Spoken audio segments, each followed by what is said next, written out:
The building behind me is the Royal Courts of Justice here in the Strand in London. The entire building is filled with flying disc symbolism and Masonic symbolism.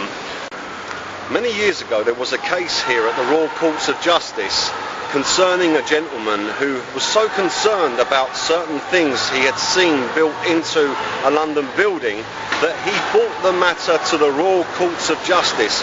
Now this man was publicly ridiculed by both the judge and the British media. The judge said to him, "You are a little man who has stumbled upon something far bigger than you can possibly comprehend." And I believe what he stumbled upon was all the UFO symbolism built into all of these buildings in the UK, which gives away the fact that the British government and all the other governments in the world are in fact in league with Satan and the fallen angels, plotting the downfall and death and destruction of all mankind. Now there's something else very interesting which once again pertains to that fact all along Fleet Street, which we're going to visit now. This monument behind me in the middle of Fleet Street is very, very interesting. First of all, it has a dragon at the top, which, as most of you know, is in fact a symbol of Satan. But it gets even more interesting the closer we look. At the bottom of this monument, we have two very well-known figures, Gog and Magog, the giants from the Book of Revelation, who will do battle with God Almighty himself at Armageddon. Now you have to ask yourself why the two giants from the Book of Revelation, Gog and Magog, who will do battle with God at Armageddon, are depicted as the defenders of London. Who would two Nephilim giants, Gog and Magog, be defending London from other than God Almighty himself? As you can see, Queen Victoria is also depicted on this monument alongside Gog and Magog, and above her head once again we have the UFO arches.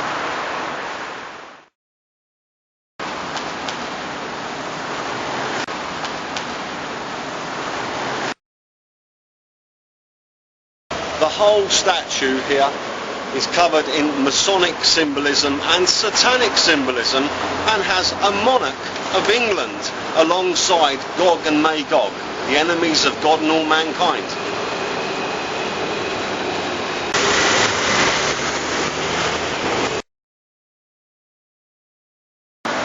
Behind me there is a very interesting cryptography which from a particular angle looks like an owl and explains to us why the owl is used as a Masonic cryptography.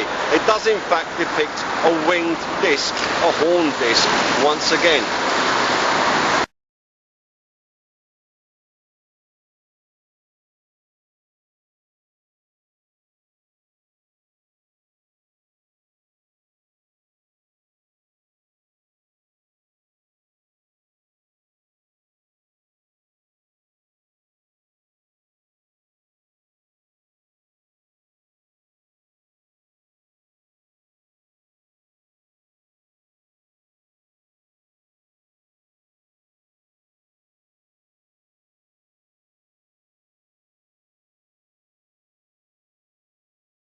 Most of the buildings surrounding the area of the Royal Courts of Justice are in fact barristers' chambers, and these are all buildings which go to serve the running of the court. Now many of you may not know that when you go to see a barrister you're actually going to see a judge, many of them High Court judges. So you're not just seeing someone who is acting on your behalf to represent you, you're actually seeing someone who is in fact judging you.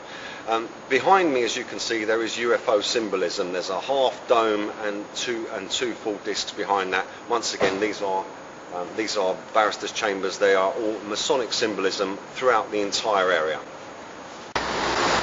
Once again, behind me, we have more cryptography pertaining to winged discs and flying reptilians. Here in both of these, you can see that there is a bird and a disc with a snake, so it's a winged disc containing reptilians.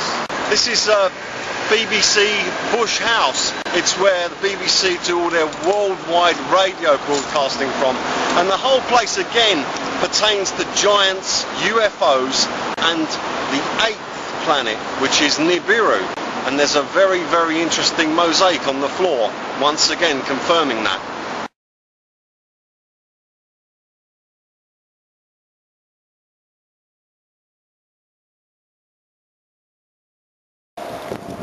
behind me is the famous Gherkin building in London. It's completely made up of triangles and in fact depicts a UFO taking off with swirling thrusters.